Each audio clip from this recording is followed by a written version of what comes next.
Welcome, listeners, to another episode of Camo's Mirror, the podcast where we take a reflective look at ourselves and the world around us. I'm your host, Camo, and today we're diving into a topic that touches all of our lives in one way or another: the science of breaking bad habits. Remember, while we share valuable insights and information, always consult with certified professionals for personalized advice. Your brain on bad habits is like a well-worn path. Today we'll learn how to rewire our neural pathways for positive change.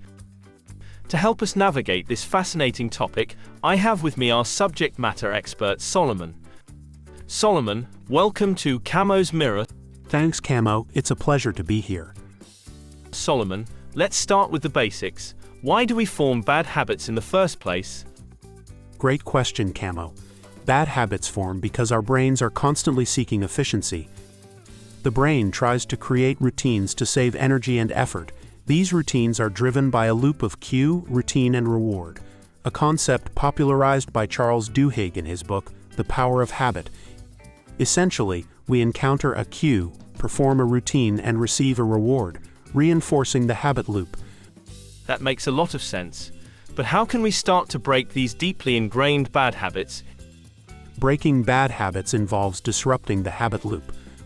One effective strategy is to change the routine while keeping the same cue and reward. James Clear explains this well in his book, Atomic Habits. For example, if you have a habit of snacking when you're stressed, cue, you can replace the routine of snacking with something healthier, like taking a walk, while keeping the reward of feeling relaxed. Interesting. So it's not about eliminating the habit entirely, but transforming it. What about the science behind this process? The science of habit formation and change revolves around neuroplasticity, the brain's ability to reorganize itself by forming new neural connections.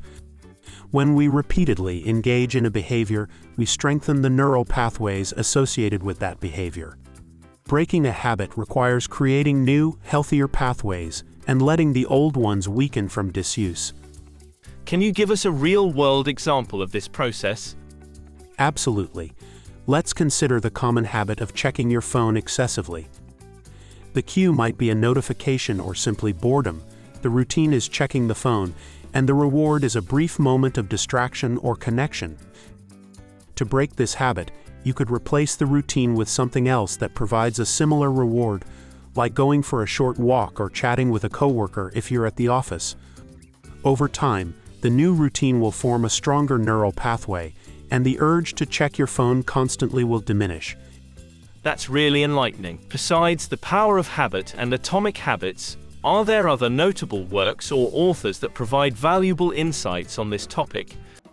Yes, definitely. Another key work is Tiny Habits by B.J. Fogg, which focuses on making small, manageable changes that can lead to big transformations. Additionally, Mindset, The New Psychology of Success by Carol Dweck, explores how our beliefs about our abilities can influence our behaviors and habits. These resources sound like must-reads for anyone looking to make positive changes in their lives.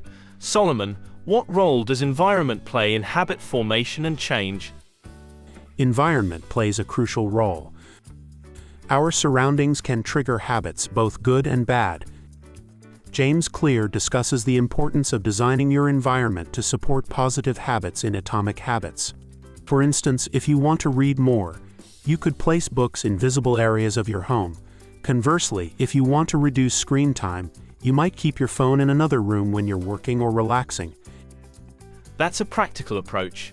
Can you talk about the concept of friction and how it can be used to break bad habits? Absolutely. Friction refers to the ease or difficulty of performing a habit. By increasing friction for bad habits and decreasing it for good ones, you can make it easier to adopt positive behaviors. For example, if you want to stop eating junk food, you can create friction by not buying it in the first place.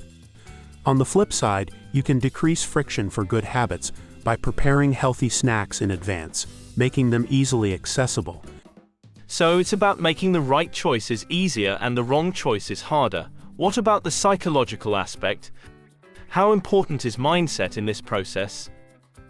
Mindset is incredibly important. Carol Dweck's work on growth mindset highlights the power of believing in your ability to change and grow. If you believe that your abilities and habits are not fixed and can be developed with effort, you're more likely to succeed in breaking bad habits and forming good ones. This positive mindset fuels persistence and resilience, which are key to overcoming challenges. That's a powerful message. Now, what are some common mistakes people make when trying to break bad habits? One common mistake is trying to change too many habits at once.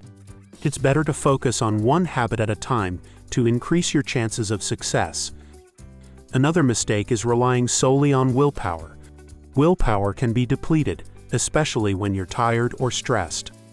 Instead, designing your environment and using strategies like habit stacking, where you pair a new habit with an existing one, can be more effective. Habit stacking sounds interesting. Can you give us an example of how that works? Sure. Habit stacking involves identifying a current habit you already do regularly, and then stacking a new behavior on top of it. For example, if you want to start flossing daily, you can stack it on top of brushing your teeth. So, every time you brush your teeth, you automatically follow it with flossing. This creates a chain of habits that reinforce each other. That's a smart way to build new habits. What about accountability? How can having an accountability partner or group help in breaking bad habits? Accountability can be a game changer. Sharing your goals with someone and having regular check-ins can provide motivation and support. This could be a friend, family member, or even a professional coach. Knowing that someone else is aware of your progress can encourage you to stay committed. Additionally, joining groups with similar goals, such as fitness classes or online forums, can provide a sense of community and shared purpose. These strategies are incredibly practical. Before we wrap up, Solomon, what final piece of advice would you give to our listeners about breaking bad habits? My final piece of advice is to be patient and persistent. Changing habits is not an overnight process. It requires consistent effort and self-compassion. Celebrate small victories along the way and understand that setbacks are part of the journey. With the right strategies and mindset, anyone can break free from bad habits and build a better, healthier life. Thank you so much, Solomon, for sharing your expertise with us today. This has been a truly insightful discussion. My pleasure, Camo. Thanks for having me. And thank you to our listeners for tuning in to this episode of Camo's Mirror. If you enjoyed today's episode, don't forget to subscribe, like, and consider leaving a review. Join us next time as we continue to explore the fascinating world of self-reflection and growth. Until then, keep looking in the mirror and striving for positive change. Yes, you can. Take care.